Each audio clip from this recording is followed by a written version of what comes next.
Enregistrer et restituer une image de cet objet en 3 dimensions dans l'espace est aujourd'hui possible grâce à l'holographie. Un rayon laser est divisé en 2 faisceaux. L'un frappe directement une plaque photographique, l'autre illumine notre tour Eiffel avant d'impressionner à son tour la plaque. Celle-ci enregistre en une fraction de seconde les 2 faisceaux. Il se crée ainsi dans l'émulsion des franges d'interférence, source du relief. L'hologramme est restitué après développement grâce à une source lumineuse. La vraie tour Eiffel, une fois retirée, apparaît en transparence derrière la plaque, l'hologramme, identique à l'objet originel. Utilisée par les musées et l'industrie, l'holographie offre aussi aux artistes une image immatérielle en 3 dimensions, fixe ou bien mouvante. Le cinéma holographique, c'est pour demain. Je reviendrai bientôt.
This is a hologram.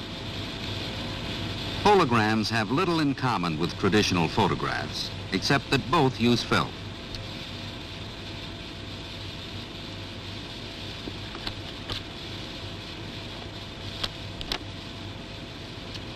Holograms can create completely 3-dimensional pictures, and every piece of the film can reconstruct the entire image.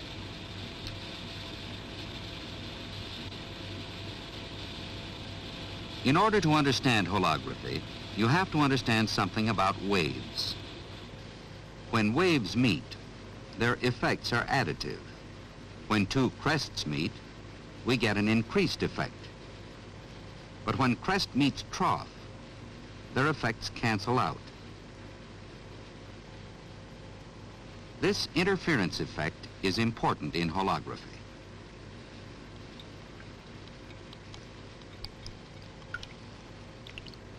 Here are 2 random sources of waves, not of equal amplitude or frequency. If we make a time exposure of their shadows, the image is completely washed out because nothing remains in place.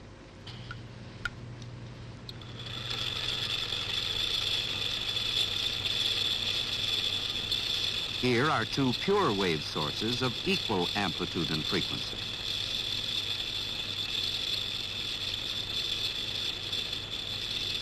Notice the areas of motion and calm in the water. A time exposure looks like this. As long as the frequency and amplitude of the two sources are constant, an interference pattern will be formed wherever they cross. These two speakers send out pure sound waves of identical frequency and amplitude. The microphone records areas of calm and motion.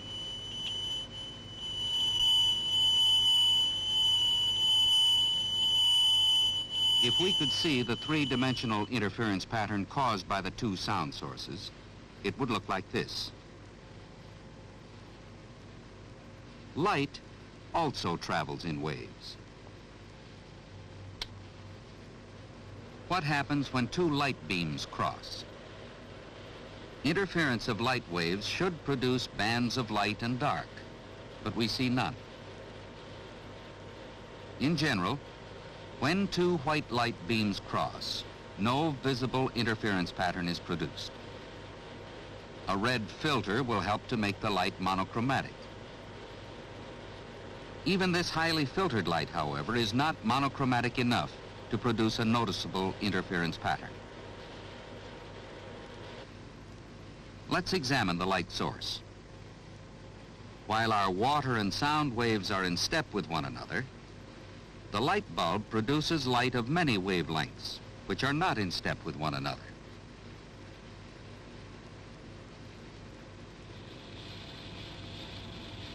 This is the inside of a laser, a source of intense and spectrally pure light.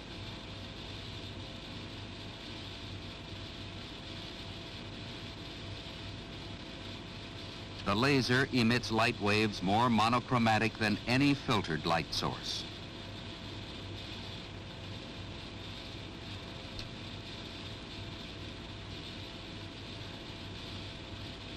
We will use a laser to check for interference by passing its light through this optical device, which splits the beam in two.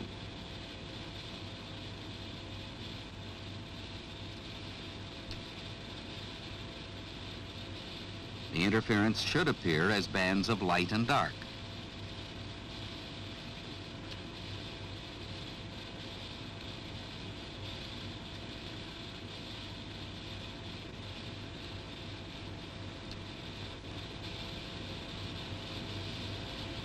Here is another demonstration using laser light.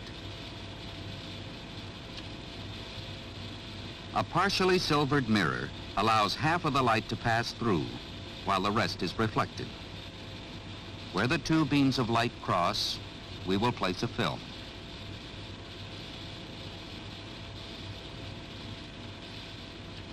Notice the camera has no lens. It is simply a film holder.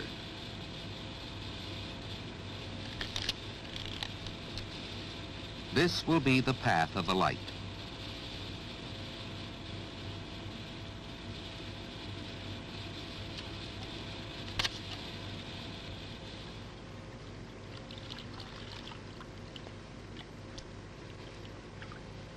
The film looks blank. But watch what happens when we remove the beam splitter, leaving only a single beam of laser light. The film reconstructs the original two sources from only one beam.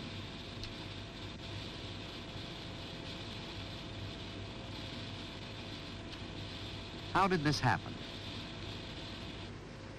Within the film emulsion, areas are exposed as light waves move through.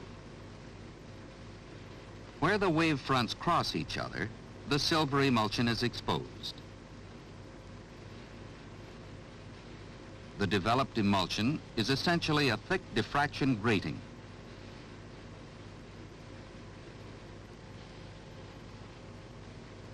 Here is a microscope view of the processed film. To understand holography, we can think of the developed layers within the emulsion as a set of microscopic, partially reflecting mirrors.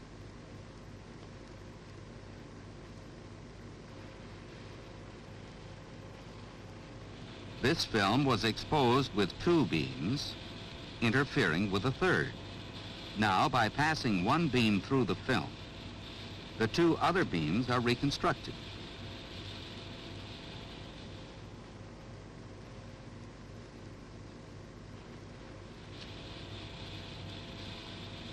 If this car were illuminated with a laser, every point on it would reflect some laser light. This is how a hologram is made. Part of the beam is used to illuminate the car. We'll call this the object beam. A second beam, called the reference beam, shines directly on the emulsion and interferes with the light reflected from every point of the car.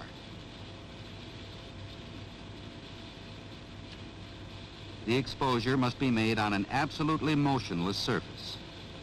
Even the slightest vibration will ruin the hologram by smearing out the interference pattern. We will expose the film for about 10 seconds.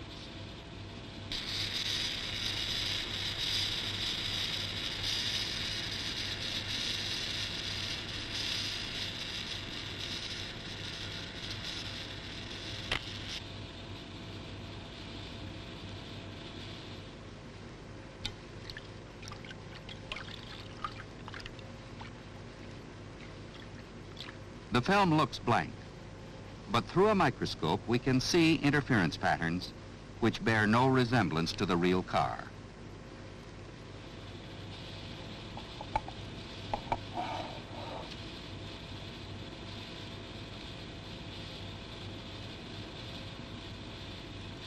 Now, when the reference beam alone shines on the processed film, an identical image is reconstructed.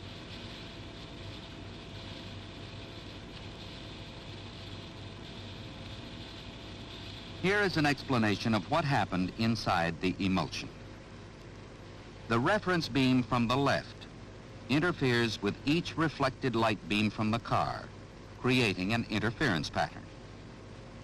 The emulsion simultaneously records all the patterns caused by all the points. Now, when the reference beam alone shines through the film, each pattern reconstructs its own object beam, and thus the whole car appears to be reconstructed.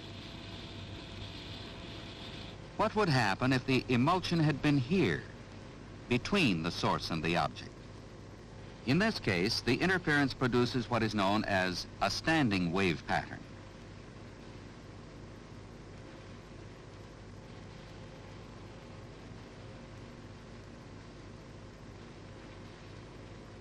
These are standing waves.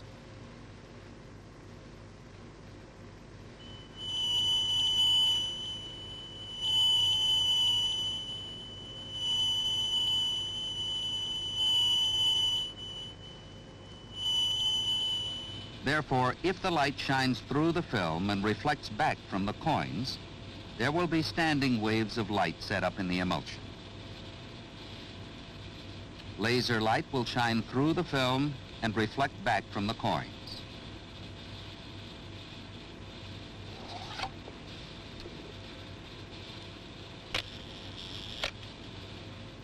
An ordinary white light is used to view this hologram.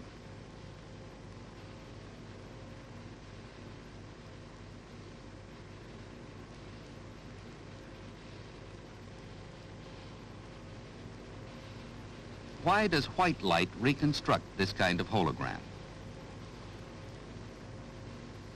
A cross-section of the emulsion looks like this. White light approaches and passes through the film.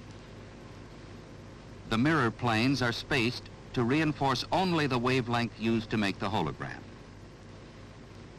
Because the film shrinks in processing, the green color of shorter wavelength is reinforced rather than the red.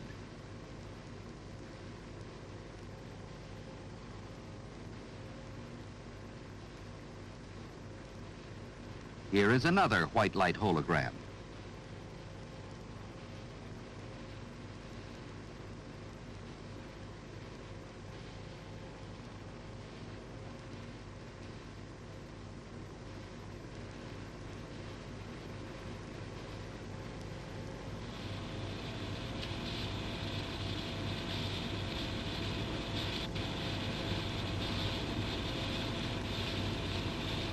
When a laser shines through a hologram and onto a screen, a two-dimensional image is projected. Even a small fragment can project the entire image.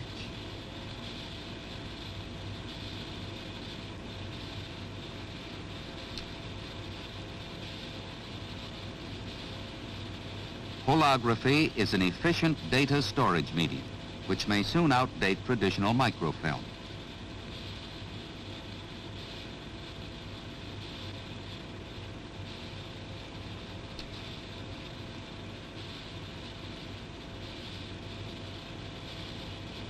Here is a two-channel hologram.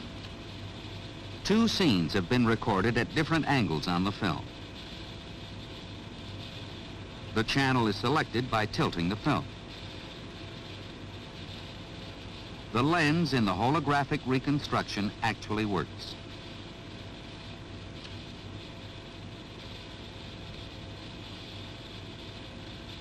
This is the principle used in microscope holography. A slide is placed in front of the final element of a microscope. Later, movable lenses will be able to act with the lens in the hologram, allowing us to selectively focus on any point within the slide. Through holography, structural flaws can be seen in solid objects. The dark lines show a stress pattern. By aligning the real object with a hologram image of it, a tap of the finger can be shown microscopically bending the steel.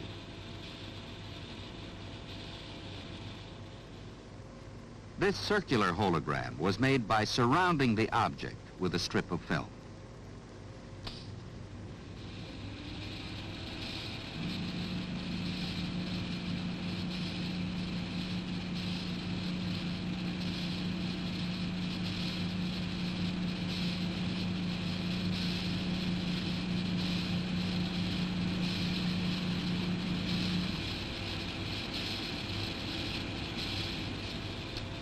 There are an increasing number of practical laboratory applications of holography. Here, the effects of heat are made visible.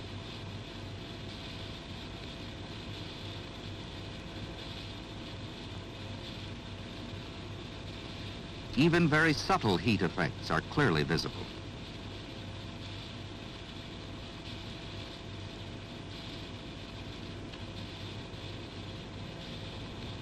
Holography is in an early stage of development, similar to that of photography 100 years ago. Yet already artists have found in holography a new medium of expression.